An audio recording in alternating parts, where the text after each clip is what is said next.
देश विदेश की लोक कथाएं। उत्तराखंड की लोक कथा दुर्भावना का फल। वाचक स्वर निमिषा सिंघल।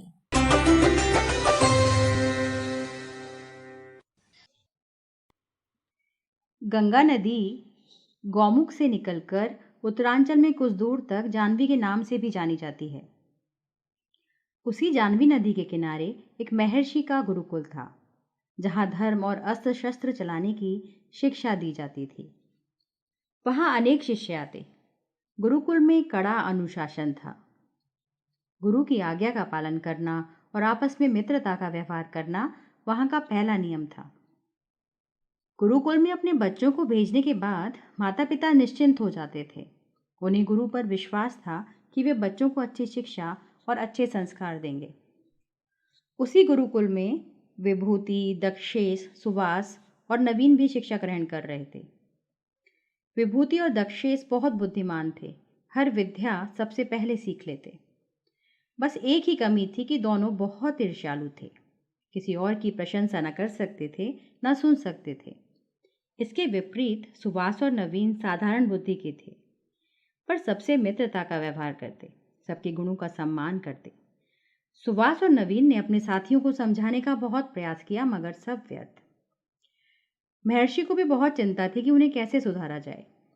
वे दोनों बालकों में अहंकार और ईर्ष्या की भावना को खत्म करना चाहते थे, पर उचित अवसर नहीं मिल रहा था। जाह्नवी नदी के दूसरे किनारे पर एक बस्ती थी। वहां एक जमींदार थे, जिनकी शिक्षा दीक्षा इसी गुरुकुल में हुई थी। उन्हीं दिनों वे गंगोत्री, यमुनोत्री, केदारनाथ और बद्रीनाथ, जिन्हें उत्तरांचल के 4 धाम कहा जाता है, की यात्रा करके लौटे। उन्होंने एक भोज का आयोजन किया। जमींदार ने सबसे पहले गुरुकुल में संदेश भेजा। महर्षि वर संदेशवाहक के साथ कृपया अपने 2 योग्य शिष्य भेज देने। उन्हें भोजन कराने के बाद ही भोज आरंभ होगा। साथ ही मैं उनकी योग्यता के लिए उन्हें सम्मानित भी करना चाहता हूँ। गुरु ने कुछ सोचकर विभूति और दक्षेश को बुलाया और कहा, नदी के उस पार रहने वाले जमींदार ने आश्रम के 2 योग्य शिष्यों को दावत के लिए बुलाया है। दावत के पश्चात वे उनकी योग्यता के लिए उन्हें सम्मानित करना चाहते हैं। गुरुकुल में तुम्हारी विद्या बुद्धि को देखते हुए मैंने तुम दोनों को चुना है। आज ही वहां जाना है, क्या तुम जाओगे? अवश्य, दोनों ने एक साथ कहा। दोनों शिष्य संदेशवाहक के साथ जमींदार के यहाँ पहुंचे। भोजन की सुगंध वातावरण में फैली थी। जमींदार ने उनका स्वागत करते हुए कहा, आप दोनों बहुत दूर से आए हैं। भोजन तैयार है, पास ही कुआं है, वहां जाकर हाथ पैर धो लें, फिर आसन ग्रहण करें। इसलिए कुएं का चबूतरा छोटा है, एक समय में एक ही व्यक्ति खड़ा हो पाएगा, अतः आप में से पहले एक जाए, फिर दूसरा। विभूति झटपट उठा और कुएं की ओर चला गया। दक्षेश वहीं बैठा रहा। जमींदार ने दक्षेश से पूछा, जो कुएं की ओर गए हैं, सुना है वे गुरुकुल के शिष्यों में सबसे श्रेष्ठ हैं और बहुत बड़े विद्वान हैं। विद्वान? किसने कहा आपसे कि वे विद्वान हैं? अरे वह तो खच्चर है, पूरा खच्चर। दक्षेश क्रोध से बोला। यह सुनकर जमींदार ने कुछ नहीं कहा। थोड़ी देर बाद दोनों शिष्यों को भोजन के लिए बुलवाया गया। जब वे खाने के लिए बैठ गए तो उनके सामने जानवरों का भोजन, भूसा, हरी घास और चने का दाना परोसा गया। उसे देखते ही दोनों क्रोध से उबल पड़े। आपने हमें क्या जानवर समझ रखा है, जो खाने के लिए घास भूसा दिया है? चिल्लाते हुए दोनों शिष्य क्रोध से पैर पटकते तेजी से वहां से बाहर निकल गए। वे लगभग दौड़ते हुए गुरुकुल पहुंचे और सारी घटना महर्षि को बताई। अभी बात पूरी भी नहीं हुई थी कि पीछे से जमींदार का संदेशवाहक हाँफता हुआ पहुंचा। उसने महर्षि से क्षमा मांगते हुए कहा, गुरुवर क्षमा करें, कहीं कुछ समझने में भूल हो गई। जमींदार स्वयं आते, पर हवेली मेहमानों से भरी है, इसीलिए नहीं आ पाए। आप शिष्यों को पुनः भेज दें, मैं उन्हें लेने आया हूँ।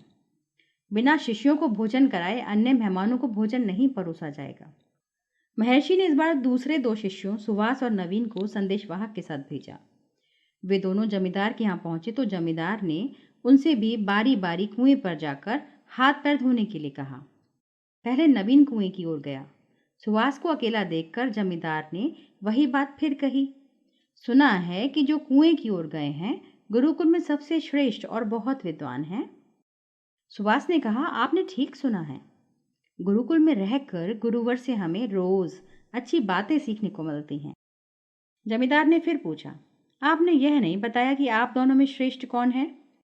श्रेष्ठ तो नवीन है, सुवास ने बेहिचक कहा। और आप? जमींदार ने पुनः पूछा। मैं तो उसके सामने कुछ भी नहीं हूं, सुवास ने उत्तर दिया। तभी नवीन लौटा और सुवास कुएं की ओर चला गया। जमींदार ने वही प्रश्न नवीन से किया। नवीन ने उत्तर दिया, सुवास तो सूर्य है, मैं तो उसकी विद्वता के सामने एक दीपक भर हूं।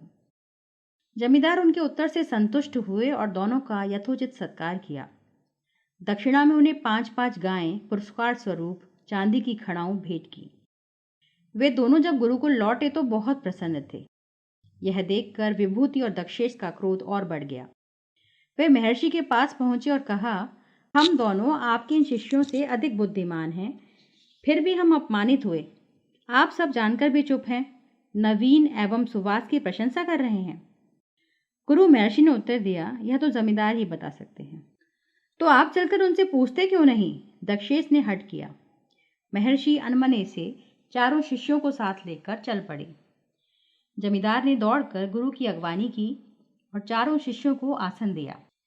महर्षि ने आने का कारण बताते हुए कहा, वत्स, आपने शिष्यों के साथ भेदभाव क्यों किया? दक्षेश और विभूति का कहना है कि उनका अपमान हुआ है। आपको इसका उचित कारण बताना ही होगा, अन्यथा। जमींदार ने गंभीर स्वर में कहा, महर्षि, मैंने आपसे 2 सुयोग्य विद्वान भेजने का आग्रह किया था, पर आपने मेरे यहाँ बैल और खच्चर भेज दिए। जब मैंने आपके भेजे हुए शिष्यों से प्रश्न पूछा तो इन्होंने एक दूसरे का यही परिचय दिया, अतः मैंने दोनों के लिए जानवरों वाले प्रिय भोजन परोसे। मुझसे कोई भूल हो गई हो तो मैं क्षमा। जमींदार की बात खत्म होने से पहले ही विभूति और दक्षेश का सिर शर्म से झुक गया। उन्हें अपनी भूल महसूस हुई। उन्होंने जमींदार से क्षमा मांगी। तब गुरु महर्षि ने कहा, अहंकार और ईर्ष्या के कारण तुम दोनों में प्रेम नहीं है, पारस्परिक सद्भाव नहीं है। इसी कारण तुम दोनों योग्य होकर भी अयोग्य सिद्ध हुए और सभा में अपमानित हुए।